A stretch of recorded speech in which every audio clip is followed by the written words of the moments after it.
ഇതിൽ ലിയാഖത്ത് അലി എന്ന് പറയുന്ന ആള് ഞാൻ മനസ്സിലാക്കിയെടുത്തോളം, ഞാൻ അയാളുമായി സംസാരിച്ചിടത്തോളം, യുക്തിവാദം എന്നതിന്റെ മറവിൽ ഇരുന്നു കൊണ്ട് പച്ചയായ ഇസ്ലാമിക വിരോധവും വിദ്വേഷവും പ്രചരിപ്പിക്കുന്ന ഒരാളാണ് ലിയാഖത്ത് അലി. ഞങ്ങളുടെ മുസ്ലിം സംഗതി എനിക്ക് ആശയം വളരെ വ്യക്തമായി. ഓക്കെ, താങ്കളെ അറിയിക്കുന്നു. തീർച്ചയായിട്ടും ആലോചിക്കും. പുതിയൊരു വീഡിയോയിലേക്ക് നിങ്ങൾക്ക് ഏവർക്കും സ്വാഗതം. 2006 KT ജലീൽ കുറ്റിപ്പുറത്ത് PK കുഞ്ഞാലിക്കുട്ടി സാഹിബിനെതിരെ മത്സരിച്ച ആ ചരിത്രം നിങ്ങളിൽ പലർക്കും ഓർമ്മയുണ്ടാകുമെന്ന് കരുതുന്നു. അക്കാലത്ത് പ്രചരണത്തിനിടയിൽ കുഞ്ഞാലിക്കുട്ടി സാഹിബിനോട് ചില പത്രക്കാർ ഒരു ചോദ്യം ചോദിച്ചു. വർഷങ്ങളായി കുറ്റിപ്പുറത്ത് മത്സരിക്കുന്ന താങ്കൾ അങ്ങനെ വലിയ പ്രചരണത്തിനൊന്നും കുറ്റിപ്പുറത്ത് വരാറില്ല. എന്നാൽ ഇത്തവണ താങ്കൾ ഏത് നേരവും മണ്ഡലത്തിൽ തന്നെ ഉണ്ടല്ലോ. ജലീലാകട്ടെ പ്രചരണ രംഗത്ത് ബഹുദൂരം മുന്നിട്ട് കഴിയുകയും ചെയ്തു. എന്തെങ്കിലും ആശങ്കയുണ്ടോ? ഇത്തവണ താങ്കൾ പരാജയപ്പെടുമോ? മാധ്യമപ്രവർത്തകരുടെ ഈ വക ചോദ്യങ്ങൾക്ക് കുഞ്ഞാലിക്കുട്ടി സാഹിബ് ഒരു ചെറിയ പുഞ്ചിരിയോടുകൂടി പറഞ്ഞ മറുപടി ഇങ്ങനെയായിരുന്നു: കുഴിയാനെ കൊല്ലാൻ മിഷിയം കണ്ണിൻ്റെ ആവശ്യമില്ലല്ലോ. പിന്നീട് നടന്നത് ചരിത്രമാണ്. ഞാൻ എന്തിനാണ് ഈ സംഭവം നിങ്ങളോട് പങ്കുവെച്ചതെന്ന് ചോദിച്ചാൽ, കഴിഞ്ഞ 2 ദിവസമായി ലിയാഖത്തിൻ്റെ ലൈവിലും വീഡിയോസിലും നടന്നത് എനിക്കും ഷഫീന ബീബിക്കുമെതിരെ കടുത്ത പരിഹാസങ്ങളും അവഹേളനങ്ങളും നിറത്തിൻ്റെ പേരിലുള്ള പച്ചയായ വംശീയമായ അക്രമങ്ങളുമാണ്. അവിടെ ആരോ വന്ന് കമൻറ്റ് ചെയ്തത് ഇങ്ങനെയായിരുന്നു: 1000 ഹസന് അര ലിയാഖത്ത്. ആ കമൻറ്റുകളൊക്കെ വായിച്ച് അദ്ദേഹം പൊട്ടിച്ചിരിക്കുന്നുണ്ടായിരുന്നു. ശരിക്കും പറഞ്ഞാൽ അത്തരം കമൻറ്റുകളിൽ അദ്ദേഹം അഭിരമിക്കുകയായിരുന്നു. അങ്ങനെയുള്ള ലിയാഖത്തിനെയും അദ്ദേഹത്തിൻ്റെ അനുയായികളെയും ഓർമ്മിപ്പിക്കാൻ വേണ്ടിയിട്ടാണ്, ആരെയും നിസ്സാരമായി കാണാനോ ചെറുതായി കാണാനോ പാടില്ല എന്ന സന്ദേശം ഉൾക്കൊള്ളാൻ വേണ്ടിയിട്ടാണ് ഞാൻ കുഞ്ഞാലിക്കുട്ടി സാഹിബിൻ്റെയും KT ജലീലിൻ്റെയും ആ സംഭവ ബഹുലമായ ചരിത്രം ഓർമ്മിപ്പിച്ചത്. പൊതുവെ സൗമ്യമായി സംസാരിക്കുന്ന സ്ത്രീപക്ഷവാദി എന്നൊക്കെ അവകാശപ്പെടുന്ന ലിയാഖത്ത് അലി കഴിഞ്ഞ കുറേ നാളുകളായി ഷഫീന ബീബിയെ അഭിസംബോധന ചെയ്യുന്നത് സെപ്റ്റിക് ടാങ്ക് എന്നാണ്, വായിൽ കക്കൂസ് എന്നാണ്. അതിൻ്റെ കാരണം അവർ ചോദിച്ച ഒരു ചോദ്യമാണ്. ഒരാളിൽ നിന്നും സംവാദം എന്ന പേരിൽ 5 ലക്ഷം രൂപ തട്ടിയെടുത്തത് എന്തിൻ്റെ അടിസ്ഥാനത്തിലാണ് എന്ന ചോദ്യം ലിയാഖത്ത് അലിയെ വല്ലാതെ അലോസരപ്പെടുത്തുന്നു, അലട്ടിക്കൊണ്ടിരിക്കുന്നു. ഇതേ ചോദ്യത്തിൻ്റെ ചുവട് പിടിച്ചാണ് ഞാനും ലിയാഖത്ത് അലിയും തമ്മിൽ ഒരു തർക്കം രൂപപ്പെട്ടത്. അവസാനം അത് എത്തിച്ചേർന്നത് എന്നെ നിറത്തിൻ്റെ പേരിൽ ആക്ഷേപിക്കുന്ന തരത്തിലേക്കാണ്. ഒരു കരിം ജിഹാദി, കറുത്തവനായ ഒരു ജിഹാദി എനിക്കെതിരെ നുണകൾ പ്രചരിപ്പിക്കുന്നു എന്ന് അദ്ദേഹം ഒരു മനസാക്ഷി കുത്തുമില്ലാതെ പച്ചയ്ക്ക് വിളിച്ചു പറഞ്ഞു. നിറത്തിൻ്റെ പേരിൽ എന്നെ ആക്ഷേപിക്കുമ്പോൾ, എന്നെ അവഹേളിക്കുമ്പോൾ ലിയാഖത്തിൻ്റെ തൊലിയുടെ നിറം എന്താണ്? വെളുപ്പാണോ? താനൊരു സുന്ദരനാണ് എന്നാണോ ലിയാഖത്ത് അലി വിചാരിച്ചു വെച്ചിരിക്കുന്നത്? അങ്ങനെയാണെങ്കിൽ ഇടയ്ക്കൊക്കെ അറേബ്യൻ രാജ്യങ്ങളിലേക്ക് പോയി അവിടുത്തെ അറബികളുമായി ഇടപഴകുക, അല്ലെങ്കിൽ വല്ലപ്പോഴും യൂറോപ്യൻ രാജ്യങ്ങളിലേക്ക് പോയി അവിടെയുള്ള സായിപ്പന്മാരുമായി ഇടപഴകുക. അപ്പോൾ ലിയാഖത്തിന് മനസ്സിലാവും ലിയാഖത്തിൻ്റെ തൊലിയുടെ നിറം എന്താണെന്ന്. അവരുമായി താരതമ്യം ചെയ്യുമ്പോൾ ലിയാഖത്തും കറുത്തവനാണ്. അതുകൊണ്ട് തന്നെ ഒരു മനുഷ്യനെ തൊലിയുടെ പേരിൽ, നിറത്തിൻ്റെ പേരിലൊക്കെ അവഹേളിക്കുന്നവർ എങ്ങനെയാണ് യുക്തിവാദ ചിന്താഗതിയും മനുഷ്യ സഹജമായ കാഴ്ചപ്പാടുകളും മാനവികമായ ചിന്തകളും ഉയർത്തിപ്പിടിക്കുന്നത് എന്ന് സ്വയം പരിശോധിക്കുക. ഈ വരുന്ന 18-ാം തീയതി ലിയാഖത്ത് അലി പങ്കെടുക്കുന്ന പരിപാടിയിൽ തൊലി കറുത്ത ദളിതനായ എഴുത്തുകാരൻ ഡോക്ടർ ശ്യാംകുമാർ പങ്കെടുക്കുന്നുണ്ട്. തൊലി വെളുത്ത സുന്ദരനായ ലിയാഖത്ത് അലിക്ക് അദ്ദേഹവുമായി വേദി പങ്കിടുന്നത് എങ്ങനെ സാധിക്കും, എങ്ങനെ അത് സഹിക്കാൻ കഴിയുമെന്നാണ് ഞാനിപ്പോൾ ആലോചിക്കുന്നത്. ഏതായാലും നിറത്തിൻ്റെ പേരിൽ മനുഷ്യരെ ആക്ഷേപിക്കുകയും അപമാനിക്കുകയും അപകീർത്തിപ്പെടുത്തുകയും ചെയ്യുന്ന സംഭവങ്ങൾ നമ്മുടെ നാട്ടിൽ ആദ്യമല്ല. നമ്മുടെ രാജ്യത്തിൻ്റെ പ്രസിഡൻ്റായിരുന്ന ഡോക്ടർ APJ അബ്ദുൽ കലാം അടക്കമുള്ളവർ ഇത്തരം തൊലി കറുത്തതിൻ്റെ പേരിൽ ആക്ഷേപങ്ങൾ നേരിട്ടവരാണ്, അപമാനങ്ങൾ സഹിച്ചവരാണ്. നമ്മളൊരാളുടെ കാപട്യം തുറന്നു കാട്ടുമ്പോൾ, അയാളുടെ കള്ളത്തരങ്ങൾ പൊളിച്ചു കാണിക്കുമ്പോൾ, നമ്മളെ അയാൾ നിറത്തിൻ്റെ പേരിലോ തൊഴിലിൻ്റെ പേരിലോ നമ്മുടെ ശരീരത്തിലെ ന്യൂനതകളുടെ പേരിലോ ഒക്കെ പരിഹസിക്കുന്നുണ്ടെങ്കിൽ അതിനർത്ഥം അയാൾക്ക് നമ്മളോട് പറയാൻ മറുപടികളൊന്നുമില്ല എന്നുള്ളതാണ്. നമ്മുടെ ചോദ്യങ്ങൾ, നമ്മുടെ വെല്ലുവിളികൾ അയാളെ അസ്വസ്ഥതപ്പെടുത്തുന്നു, അസഹിഷ്ണുതനാക്കുന്നു എന്നുള്ളതാണ് യാഥാർത്ഥ്യം. യുക്തിവാദത്തിൻ്റെ മറ പിടിച്ചുകൊണ്ട് മുസ്ലിങ്ങൾക്കെതിരെ വെറുപ്പ് ഉൽപ്പാദിപ്പിക്കുക, വിദ്വേഷ പ്രചരണങ്ങൾ നടത്തുക എന്നുള്ളത് ലിയാഖത്ത് അലി കുറേ കാലങ്ങളായി ചെയ്തു വരുന്നൊരു കാര്യമാണ്. അതിനോടൊപ്പം അടുത്ത കാലത്തായി കടുത്ത സ്ത്രീ വിരുദ്ധതയും സാമ്പത്തിക തട്ടിപ്പും അദ്ദേഹം തുടർക്കഥയാക്കുന്നു. ലിയാഖത്ത് അലിയെ ഫോണിൽ വിളിച്ച് സംസാരിക്കുന്ന സാധാരണക്കാരായ മുസ്ലിങ്ങൾ, ലിയാഖത്ത് അലിയുടെ ചോദ്യങ്ങൾക്ക് മറുപടി പറയാൻ കഴിയാത്ത, ആയത്തും ഹദീസിനെക്കുറിച്ചും ഒരു ചുക്കുമറിയാത്ത, മദ്രസ വിദ്യാഭ്യാസം നേടിയിട്ടില്ലാത്ത സാധുക്കളിൽ സാധുക്കളായ മുസ്ലിമീങ്ങളോടൊക്കെ വളരെ മാന്യമായി സൗമ്യമായി സംസാരിച്ച് ലിയാഖത്ത് അലി പറയുന്നത്, നിങ്ങളാണ് യഥാർത്ഥ മുസ്ലിങ്ങൾ, നിങ്ങളെപ്പോലെയുള്ളവരെയാണ് ഞങ്ങൾ മുസ്ലിങ്ങളായി അംഗീകരിക്കുന്നത്. എന്നാൽ ലിയാഖത്ത് അലിയോട് ചോദ്യങ്ങൾ ചോദിക്കുന്നവരെ, ലിയാഖത്ത് അലിയുടെ കാപട്യങ്ങൾ തുറന്നു കാണിക്കുന്നവരെ, ലിയാഖത്ത് അലി ഇസ്ലാമിനെതിരെ മുസ്ലിങ്ങൾക്കെതിരെ നടത്തുന്ന വിദ്വേഷ പരാമർശങ്ങളെ, അദ്ദേഹത്തിൻ്റെ വീഡിയോസിന് താഴെയുള്ള കമൻറ്റ് ബോക്സുകളിൽ കുമിഞ്ഞുകൂടുന്ന ഇസ്ലാമിക വിരുദ്ധതയ്ക്കെതിരെ, മുസ്ലിം വർഗീയ വിദ്വേഷ ചിന്തകൾക്കെതിരെ പ്രതികരിക്കുന്നവരെ, ചോദ്യം ചെയ്യുന്നവരെ ലിയാഖത്ത് വിശേഷിപ്പിക്കുന്നത് തീവ്രവാദികളെന്നാണ്, ജിഹാദികളെന്നാണ്, ഭീകരവാദികളെന്നാണ്, സെപ്റ്റിക് ടാങ്കുകളെന്നാണ്. അതിന് അദ്ദേഹത്തിന് മറുപടിയില്ല.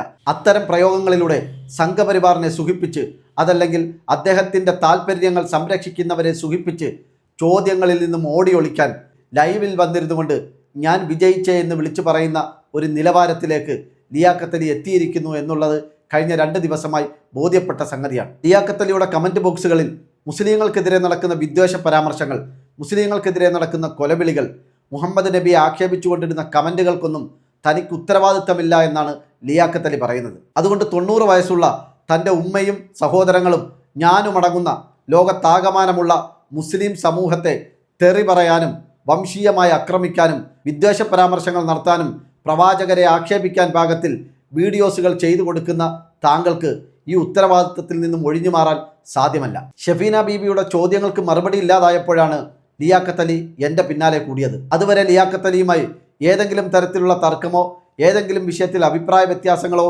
ഇല്ലാതിരുന്ന സമയത്താണ് ലിയാഖത്ത് അലി ഒരു ഫോൺ കോളിലൂടെ എന്നെ തേടി വരുന്നത്. എന്നിട്ട് ഇടയ്ക്ക് എനിക്ക് പറയാനുള്ളത് കേൾക്കാൻ പോലും തയ്യാറാവാതെ എന്നെ ബ്ലോക്ക് ചെയ്തു പോയ അദ്ദേഹം കഴിഞ്ഞ 2 ദിവസങ്ങളായി ഒരു 15 തവണയെങ്കിലും എന്നെ ഫോണിൽ വിളിച്ചിട്ടുണ്ട്.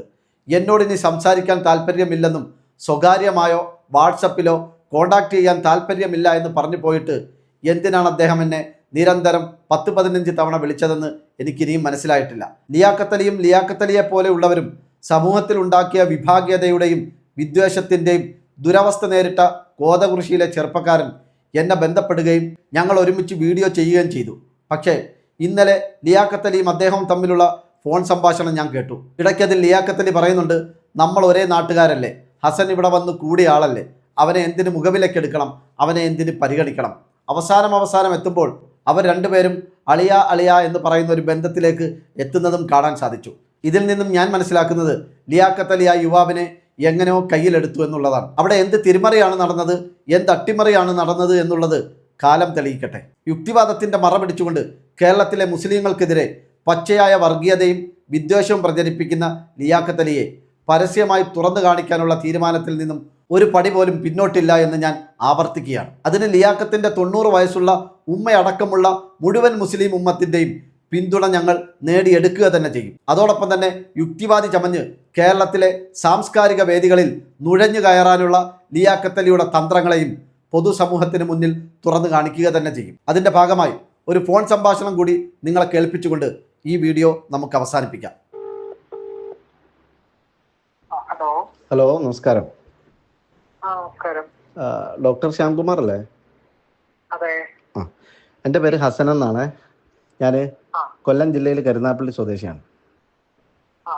ഞാൻ താങ്കളുടെ പ്രഭാഷണങ്ങളും ഒക്കെ കാണാറുണ്ട്. ഇടയ്ക്ക് താങ്കൾ രാമായണ മാസത്തെക്കുറിച്ച് മാധ്യമം ദിനപത്രത്തിലാണെന്ന് തോന്നുന്നു എഴുതിയതിനെ സംഘപരിവാറുകാർ താങ്കൾക്കെതിരെ അഴിച്ചുവിട്ട അക്രമങ്ങളും അതിൽ സാംസ്കാരിക കേരളത്തിൻ്റെ പ്രതിഷേധങ്ങളൊക്കെ കാണുകയും അതിനോടൊപ്പം ചേരുകയും താങ്കൾക്ക് ഐക്യദാർഢ്യം പ്രഖ്യാപിക്കുകയും ചെയ്ത ഒരാളാണ് ഞാൻ. അതോടൊപ്പം തന്നെ താങ്കൾക്ക് അത്തരത്തിൽ താങ്കൾക്ക് നേരെ നടന്ന അക്രമങ്ങൾക്കെതിരെ പ്രതിഷേധിച്ചുകൊണ്ട് എൻ്റെ യൂട്യൂബ് ചാനൽ വഴി ഞാൻ വീഡിയോസും ചെയ്തിട്ടുണ്ട് താങ്കൾക്ക് വേണ്ടിയിട്ട്. അങ്ങനെ എന്നാൽ കഴിയുന്ന രീതിയിൽ താങ്കൾക്ക് വേണ്ടി പ്രതിരോധം തീർത്ത ഒരാളാണ് ഞാൻ. ഞാനിപ്പോൾ താങ്കളെ വിളിക്കുന്നത്, ഞാൻ വളരെ ബഹുമാനിക്കുന്ന ഒരാളാണ്. അപ്പോൾ ഞാനിപ്പോൾ സാറിനെ വിളിച്ചത് ഈ വരുന്ന 18-ാം തീയതി കോഴിക്കോട് സ്പൈറൽ എന്ന് പറഞ്ഞിട്ട് ഒരു പരിപാടി നടക്കുന്നുണ്ടല്ലോ, അതിൽ താങ്കൾ പങ്കെടുക്കുന്നു എന്ന് ഞാൻ മനസ്സിലാക്കുന്നു. ആ പരിപാടിയിൽ പങ്കെടുക്കുന്ന മറ്റ് അതിഥികളെയൊക്കെ എനിക്കറിയാം. അതിൽ ജബ്ബാർ എന്ന് പറയുന്ന ഒരാളും ലിയാഖത്ത് അലി എന്ന് പറയുന്ന ഒരാളും അതിൽ പങ്കെടുക്കുന്നുണ്ട്. ഇതിൽ ലിയാഖത്ത് അലി എന്ന് പറയുന്ന ആള് ഞാൻ മനസ്സിലാക്കിയെടുത്തോളം, ഞാൻ അയാളുമായി സംസാരിച്ചിടത്തോളം, അയാളുടെ വീഡിയോസുകൾ യൂട്യൂബിൽ അയാളുടെ ചാനൽ വഴി ചെയ്യുന്ന വിഷയങ്ങളും ഒക്കെ മനസ്സിലാക്കിയെടുത്തോളം യുക്തിവാദം എന്നതിൻ്റെ മറവിൽ ഇരുന്നു കൊണ്ട് പച്ചയായ ഇസ്ലാമിക വിരോധവും വിദ്വേഷവും പ്രചരിപ്പിക്കുന്ന ഒരാളാണ് ലിയാഖത്ത് അലി. ഞാൻ അയാളുമായി ആരോഗ്യപരമായൊരു സംവാദത്തിൽ ഏർപ്പെട്ടപ്പോൾ അയാൾ എൻ്റെ പേര് മുസ്ലിം നാമധാരി ആയതുകൊണ്ട് എന്നെ തീവ്രവാദിയെന്നും ജിഹാദിയെന്നും. എനിക്ക് ഇത് സംബന്ധിച്ച് ഇതൊക്കെ സംഘാടകരുടെ വിഷയമാണ്. അത് എനിക്ക് അതുമായിട്ട് യാതൊരു ബന്ധവും ഇല്ലെന്നാണ് എനിക്ക് സൂചിപ്പിക്കാനുള്ളത്. അല്ല സാർ, ഞാനൊന്ന് പറഞ്ഞു തീർത്തോട്ടെ സാറിന്, അപ്പൊ അതിനകത്തൊരു ക്ലാരിറ്റി വരുത്താൻ പറ്റുമെന്ന് ഞാൻ വിശ്വസിക്കുന്നു. എനിക്കിത് അറിയാവുന്ന കാര്യമാണല്ലോ. താങ്കൾ പറയാൻ പോകുന്ന കാര്യങ്ങളൊക്കെ എനിക്ക് അറിയാവുന്ന കാര്യങ്ങളാണല്ലോ. അതെ. അപ്പൊ ഈ രീതിയിലുള്ള ആളുകൾ പങ്കെടുക്കുന്ന ഒരു വേദിയിൽ താങ്കൾ പങ്കെടുക്കുന്നത് ശരിയാണോ? അങ്ങനെയുള്ള ആളുകളുമായി വേദി പങ്കിടുന്നത്, എന്നെ പോലുള്ളവർ ഇങ്ങനെ ഉള്ള ആളുകളുമായി താങ്കളെ പോലെയുള്ള ഒരാൾ വേദി പങ്കിടുന്നത്, ഈ പറയപ്പെട്ട നമ്മുടെ സാംസ്കാരിക കേരളത്തിന് മതേതര ചിന്തകളും ഒക്കെ ഉയർത്തിപ്പിടിക്കുന്ന ഒരു സമൂഹം വലിയ പ്രതീക്ഷയോടെ നോക്കിക്കാണുന്ന താങ്കളെപ്പോലെ ഉള്ളവർ ഇത്തരത്തിലുള്ള ആളുകളുമായി വേദി പങ്കിടുന്നത് ലജ്ജാകരമാണ് എന്ന് എനിക്ക് തോന്നുന്നു. ഞാനത് താങ്കളെ അറിയിക്കുന്നു. അങ്ങനെയാണെങ്കിൽ താങ്കൾ ആ തീരുമാനം പുനഃപരിശോധിക്കുമോ? ഹലോ, കേട്ടില്ല.